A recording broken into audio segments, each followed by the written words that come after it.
அண்மை செய்தியாக பார்த்து வருகிறோம். புதுச்சேரியில் பள்ளி கல்லூரிகளுக்கு நாளை விடுமுறை அறிவிக்கப்பட்டிருக்கிறது. காற்றழுத்த தாழ்வு மண்டலம் வலுப்பெற்று கனமழை பெய்வதால் புதுச்சேரியில் நாளை பள்ளி கல்லூரிகளுக்கு விடுமுறை அறிவிக்கப்பட்டிருக்கிறது.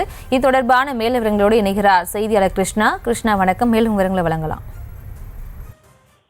வங்கக்கடலில் உருவாகி இருக்கக்கூடிய ஆழ்ந்த காற்றழுத்த மண்டலமானது நாளை புயலாக வலுப்பெறும் என வானிலை மையம் தெரிவித்திருக்கிற நிலையில புதுச்சேரியில் காலை முதலே மழையானது தொடர்ந்து பெய்து வருகிறது.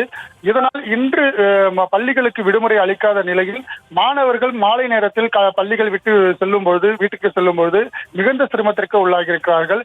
இதன் காரணமாக மாணவர்களுடைய நலன் கருதியும் நாளை மழை அதிகரிக்கக்கூடும் என்பது காரணமாக உள்துறை கல்வித்துறை அமைச்சராக இருக்கக்கூடிய நமச்சிவாயம் அறிக்கையானது வெளியிட்டிருக்கிறார்.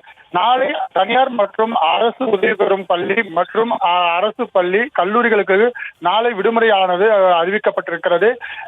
தொடர்ந்து புதுச்சேரியில் கனமழையானது பெய்து வருகிறது. மேலும் கடல் சீற்றமானது இருக்கக்கூடிய நிலையில தாழ்வான பகுதிகளில் நீர் தேங்கினால் அங்க கூடிய பொதுமக்களை பள்ளிகளுக்கு தங்க வைக்கக்கூடிய சூழ்நிலையானது ஏற்பட்டிருக்கிறது.